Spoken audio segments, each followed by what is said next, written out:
दोस्तों, जैसा कि आप सभी जानते हैं, हम 10 प्रश्न हर रोज आपके सामने लेकर उपस्थित होते हैं और आपसे आशा होती है कि आप बताएंगे 10 प्रश्न में आप कितने प्रश्नों को सही हल कर पाए हैं।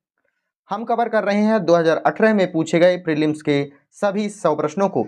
3 पार्टों में हम 30 प्रश्नों को हल कर चुके हैं। आप पिछला पार्ट जाकर देख सकते हैं। प्रश्न नंबर 31, भारत का दूसरा बड़ा नदी बेसिन कौन सा है? ऑप्शन के रूप में है महानदी बेसिन, नर्मदा नदी, गोदावरी बेसिन या कावेरी बेसिन। भारत का दूसरा सबसे बड़ा नदी बेसिन कौन सा है? इस प्रश्न का सही उत्तर होगा गोदावरी बेसिन। अगर आपसे बात की जाए कि गोदावरी नदी का उद्गम कहाँ से होता है, आपको उत्तर देना पड़ेगा त्रयंबकेश्वर से। त्रयंबकेश्वर यह कहाँ स्थित है? महाराष्ट्र से गोदावरी का उद्गम होता है। यह एक प्रायद्वीपीय नदी है। गंगा नदी के बाद सब भारत की दूसरी सबसे बड़ी नदी कौन सी है? गोदावरी नदी। मैंने आपको पिछली वीडियो में बताया था या फिर पिछले प्रश्नों में बताया था कि गंगा नदी की टोटल लंबाई कितनी है? 2525 किलोमीटर की कुल लंबाई है। गोदावरी की लंबाई कितनी है? 1500 किलोमीटर। याद रखिएगा, यह एक प्रायद्वीपीय नदी है। त्र्यंबकेश्वर से महाराष्ट्र से निकलती है। महानदी के बारे में अगर बात करें तो इसकी टोटल लंबाई है 860 किलोमीटर। कावेरी नदी की अगर बात करें तो इसकी लंबाई कितनी है? 760 किलोमीटर। यह ब्रह्मगिरी पर्वत श्रृंखला से गुजरती है। इस प्रश्न का सही उत्तर होगा option number C, Godavari basin. सभी पॉइंट जितने भी बताए गए हैं यह आपके लिए उपयोगी हैं, सभी को याद रखिएगा। अगला प्रश्न है, पाक जल डमरू मध्य किसके मध्य में स्थित है? ऑप्शन के रूप में है भारत और पाकिस्तान, भारत और बांग्लादेश, भारत और श्रीलंका, भारत और मालदीव। इस प्रश्न का सही उत्तर होगा पाक जल डमरू मध्य। पाकिस्तान से इसका ताल्लुक नहीं है। पाक आप नाम देखकर भारत और पाकिस्तान मत लगाइएगा। इस प्रश्न का सही उत्तर है भारत और श्रीलंका। बंगाल की खाड़ी को मन्नार की खाड़ी से जोड़ता है पाक जल डमरू मध्य। याद रखिएगा, आपके प्रतियोगी परीक्षाओं के लिए फिर से पुनः आवश्यक है। अगला प्रश्न आपके सामने है, ITCZ। ITCZ इसका फुल फॉर्म है इंटर ट्रॉपिकल कन्वर्जेशन जोन। एक निम्न वायुदाब पेटी स्थित है। कहाँ स्थित है आपको बताना है।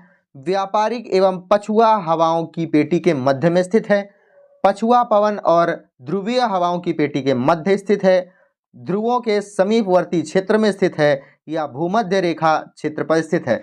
इस प्रश्न का सही उत्तर होगा भूमध्य रेखा क्षेत्र के बीच में यह स्थित है। उत्तरी और दक्षिणी गोलार्ध की जब व्यापारिक पवनें चलती हैं वहीं स्थान पर, उसी स्थान पर ITCZ की पेटी स्थित है। ठीक है, याद रखिएगा। अगला प्रश्न क्या है? प्रश्न नंबर 34, कान्हा राष्ट्रीय उद्यान प्रसिद्ध है किसके लिए? शेरों के लिए, गायों के लिए, हाथियों के लिए या बाघों के लिए?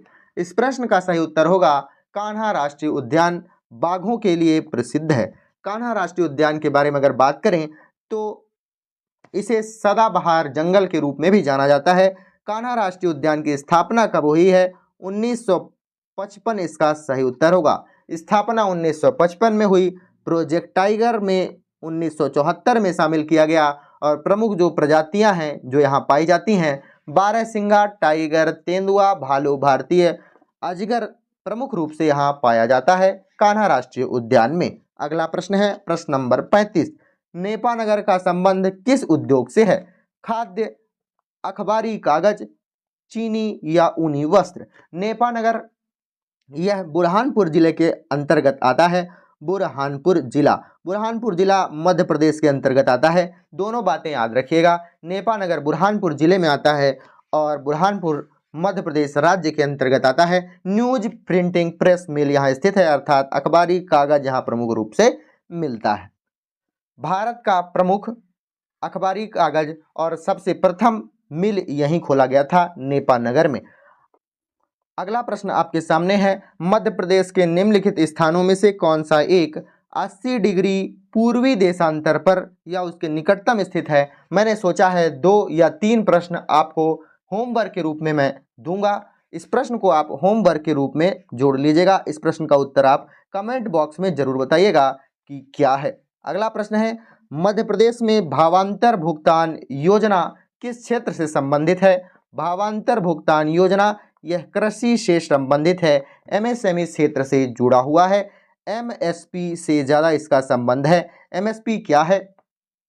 न्यूनतम समर्थन मूल्य आप इसे हिंदी में कह सकते हैं, मिनिमम सपोर्ट प्राइस।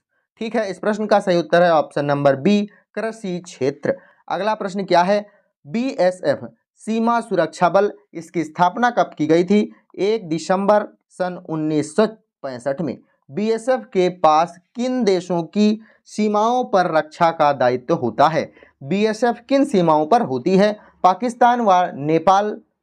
इस प्रश्न का सही उत्तर होगा या नहीं होगा, ऑप्शन के रूप में है। दूसरा ऑप्शन है पाकिस्तान व भूटान, पाकिस्तान व बांग्लादेश, पाकिस्तान व चीन। इस प्रश्न का सही उत्तर होगा बीएसएफ रखवाली करता है पाकिस्तान और बांग्लादेश के बीच में।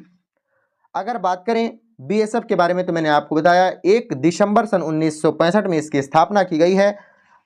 चीन और भारत के बीच में कौन सी सेना रहती है? इस प्रश्न का सही उत्तर होगा आईटीबीपी।